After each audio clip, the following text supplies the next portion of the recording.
అక్కడ SRH versus RR match అయితే almost RR గెలిచింది ఇక. ఇంకా మీకు 89 రన్స్ కావాలి 35 బాల్స్లో. సో అక్కడ మీకు ఇక వైభవ్ సూర్యవంశీ దగ్గర నుంచి మంచి నాకు చూసినాం.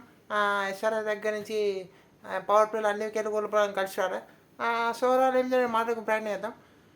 ముందే అక్కడ టాస్ అయితే అక్కడ ప్యాట్ కమిన్స్ గెలిచిండు. ప్యాట్ కమిన్స్ టాస్ గెలిచిండు, ఒక బౌలింగ్ ఎంచుకున్నాడు. టాస్ గెలిచిన వాళ్ళు ఈ మధ్య మ్యాచ్లు గెలట్లే. సో అక్కడ మీకు వైభవ్ సూర్యవంశీ మంచి స్టార్ట్ చేసిన చెప్పాలి. మీకు ప్రఫ్లింగ్ వచ్చిండు. మీకు ఫస్ట్ ఓవర్ బాగా వేసిన అనిపిస్తుంది. అక్కడ రన్స్ వెళ్ళిళ్ళు. ప్యాట్ కమిన్స్ అయితే హాఫ్ డే ఉన్నాయి ఈరోజు.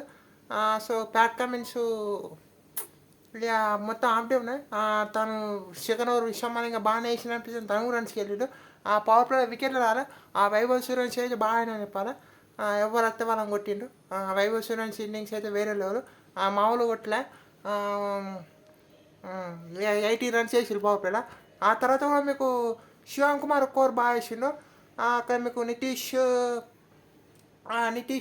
బాగానే వేసిండు అనుకుంటే తనతో ఓవర్ కంటిన్యూ చేయాలి. నెక్స్ట్ శివమ్ కుమార్ కొన్ని రన్స్కి వెళ్ళిన నితీష్ కుమార్తో నాకు రన్స్కి వెళ్తే నితీష్ కుమార్ రెడ్డితో కంటిన్యూ అయితే బాగుంది అనిపించింది నాకైతే.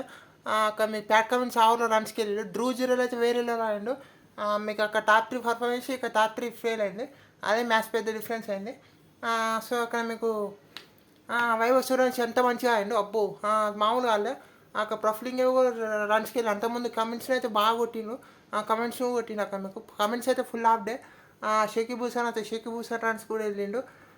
సో అక్కడ మీకు ప్రఫ్లింగ్ లాస్ట్లో అవుట్ చేసిండు వైభవ్ సూర్యవంశీని. అక్కడ మీకు వైభవ్ సూర్యవంశీ అవుట్ అయిన తర్వాత ధ్రువ్ జురేల్ గురించి బాగుంది నాకు రాలే. అక్కడ టాప్ 3 క్లిక్ అయింది. సో లాస్ట్లో బాగా కంబ్యాక్ చేసిన అనిపించిన. అక్కడ మీకు కొన్ని బౌండరీలు వెళ్ళినాయి. So overall 240 వేసిళ్ళు. సో మళ్ళీ వాళ్ళు శివన్ దుబే పెట్టుకోలే. అది వాళ్ళ దాంతో ఎక్స్ట్రా బాల్ ఆప్షన్ ఉండే వాళ్ళకు. లాస్ట్లో బాగా కంబ్యాక్ చేసిన పరిస్థితి. నితీష్ కుమార్ లాస్ట్లో బాగా వేసిండు. ఇషాన్ మలింగ ఓవరాల్ మంచి పర్ఫార్మెన్స్ చేసినాం. ప్రఫుల్గా 3 వికెట్లు తీసిండు. కానీ అక్కడ మీకు షకీబ్ హుసేన్ లాస్ట్ ఓవర్ బాగా వేసిండు. హెడ్ని ఇంపాక్ట్ ప్లేయర్ పెట్టుకున్నారు. ఓకే ఫైన్ అనిపించింది.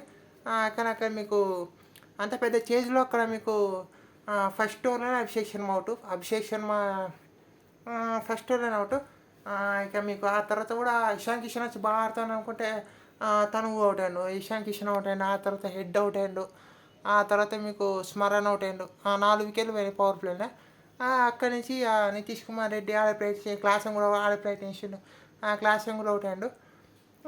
సో ఓవరాల్ అయితే ఆర్ఆర్ అయితే మంచిగా ఆడినని చెప్పాలి. Tough season for SRH. కానీ tough day for SRH. Overall వాళ్ళు హ్యాపీ ఉంటారు. కానీ ఆర్ఆర్ అయితే ఇప్పుడు నెక్స్ట్ జీటీతో ఆడాలి వాళ్ళు. సో వాళ్ళు ఇంకా చాలా బౌలింగ్ ఆప్షన్స్ కనబడుతున్నాయి వాళ్ళకు. సో చాలా బౌలింగ్ ఆప్షన్స్ కనబడుతున్నాయి. అక్కడ మీకు బ్యాటింగ్లో కూడా అక్కడ మీకు వైభవ్ సూర్యవంశీ జైస్వాల్ రన్ బాల్ లెక్క ఆడిండు 29 రన్స్. కానీ అక్కడ వైభవ్ సూర్యవంశీ ఉన్నంత వరకు ఒక ఆర్ఆర్కి వేరే లెవెల్ కాన్ఫిడెన్స్ ఉంటుంది. సో తన వికెట్ మస్ట్ ఇంపార్టెంట్.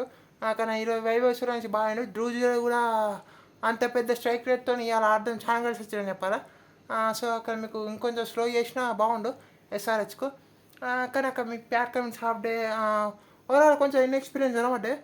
అక్కడ వైభవ్ సూర్యవంశీ కూడా మీకు ఇంత పెద్ద ఐపీఎల్ ప్లేయర్స్లో ఎక్స్పీరియన్స్ లేదు కానీ తను బాగా ఆడిండు. సో అంతే అయ్యా. మరి వెల్డన్ ఎస్ఆర్హెచ్ అని చెప్పాలి ఈ సీజన్ వరకు.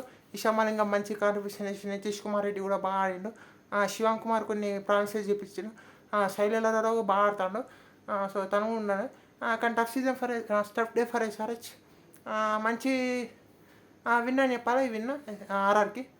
అంతే వీడియోలో. Thank you for watching.